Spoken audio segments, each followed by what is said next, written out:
Dotun, what do you think Charity's going to say? 100% agree. What do you think Dotun's going to say? He's gonna say disagree. Okay, Sure. let's see. 3, We 2, agreed on 1. that. Charity, Dotun, welcome to POVz. Thank you so much for coming on the show. Thank you. Two of you have really been in the public eye lately, coming off of The Bachelorette. I have to know before we dive in, does your relationship have any disagreements that we haven't really seen online? Yeah. It's like small things, right? Like in terms of big picture stuff, no. Like that's what connected us. That's why it works. Like little things, right? Diet's a big one. Like he obviously works in health, and so for me, it's like if I bring home like a lot of sweets or like a case of sodas, he's like, "Here comes the conversation." I'm like, "This shouldn't be like you should be doing this." Maybe small things of like one of us cooks, loading the dishwasher right after, or like stacking like the dishes away. Those differences are healthy. No, exactly. That's what I'm saying. It's nothing really crazy. Like truly, I can't even. Can you think of what? No, but I will slightly disagree to her answer Please. for starters. You've come to the right place. I feel like I already know so much about your relationship, and I want to put this to the test. We are going to play one of our famous games here on POVz called Agree to Disagree. I'm going to read you guys a prompt from our Gen Z community. You're going to take a moment, write agree or disagree. Don't look at each other's whiteboards. Okay. And then we're going to reveal and talk about it and see really where that common ground lies. You ready? Yes. Reality TV is so fake. It's not humanly possible to be in love with more than one person at once. 3, 2, 1. Okay, we see eye to eye on this one. I would have actually agreed with that before going on the show. Going on it, completely understand how that can happen. And I've also been someone who's always felt like finite thing you transfer, right? It's endless. So let's say you get in a relationship, it doesn't work out. It's not that you take that away from them and you go put in a new one. You just have more love in a different way. So that kind of ties into this, in which I can totally see how you can have love for two different people. Katie, what do you think? I have the same outlook. I definitely did not think it was possible. And I think before I came in, like the role of Bachelorette, I was like, oh, like, okay, it's going to be very clear. It's going to be one person. But I think when you're obviously reality TV is a very specific environment. And I think the conditions that you're placed under definitely plays a role in that as well. But like being who I am as a person, and then obviously like those conditions, like anything is possible. And I definitely found myself in a very unique position. So you believe you can be in love with more than one person, or rock at once? Also, I will say, like, I feel like too, like in life, you know, when people say, oh, like you have one soulmate, I definitely feel like soulmates transfer. Like you can have more than one, whether that shows up in like friendships, like, you know, I feel like sometimes like even family members can be like part of your soulmate. So it's like multi-layer for sure. Yeah. No one actually eats wedding cake at a wedding. It just needs to look good. 3, 2, 1.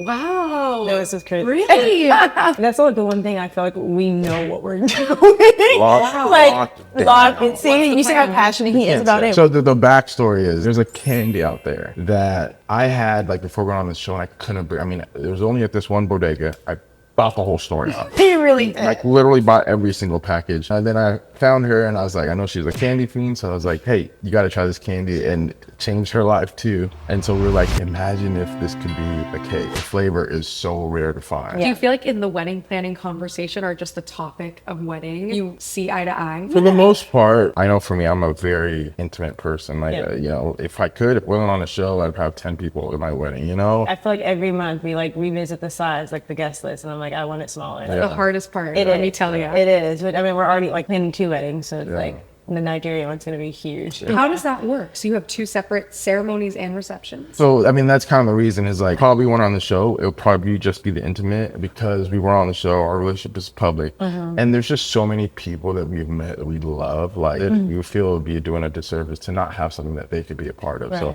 that's kind of the purpose of the Nigerian one, was like with that in mind, for sure. ABC should have never fired Chris Harrison. The Bachelor franchise as a whole has gone downhill ever since. Reveal your answers.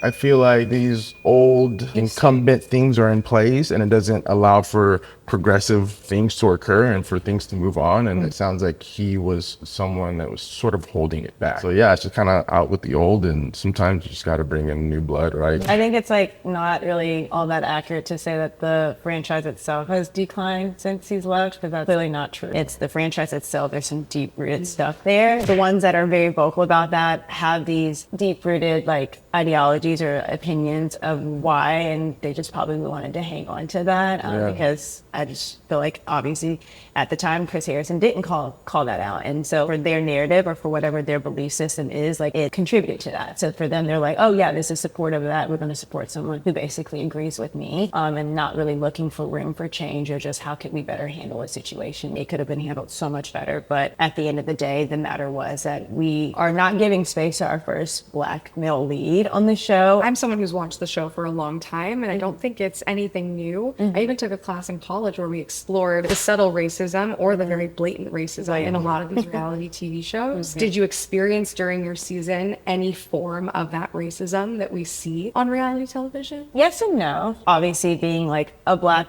female lead, my season was it was the shortest of all the Bachelorette, so I didn't have international travel. So it's like little things like that I was like, I don't know if this is like just because of like who I am, or like is there other factors? If so, like how can it jump from a season? So for me, like that was like a big job, having to advocate for like my hair. Like there was not people properly there on staff to like properly treat my hair and style my hair. I had to ask for like things at the last minute that they weren't fully prepared for. So just knowledge all around of how to like take care of like POCs and their contestants. I mean, God believe the contestant side is a whole different story in regards to like their edit, how much screen time they get, conversations that they encourage certain contestants to share. A lot of them, to me, really do have good hearts and in the right place. So I do want to make that clear. I think there's obviously work to be done for sure. Similar things with like hair, right? Like that was like a little frustrating because it's like, yeah, that's part of our culture. I think the one that stuck out to me the most, there's one week where there was a dodgeball game. The other one was like a game where you kind of did this. You wrote answers. They were asking questions about charity, like how do you show love, that kind of stuff. I think most of the Black people were put in the dodgeball one. I personally didn't like that. And I was sort of outspoken on the show about it, about like, I would have loved to have been on the whiteboard date to show more of who I am. I think for Black people, it's like a lot of it's physical, right? There's not, you know, if a quarterback's Black and they're good, then it's because they're fast, right? But if a quarterback's white and they're good, then it's because they're smart. But again, you can never really know. But what I do know is I voiced that and it was taken to heart. So I do feel like they listened and they responded.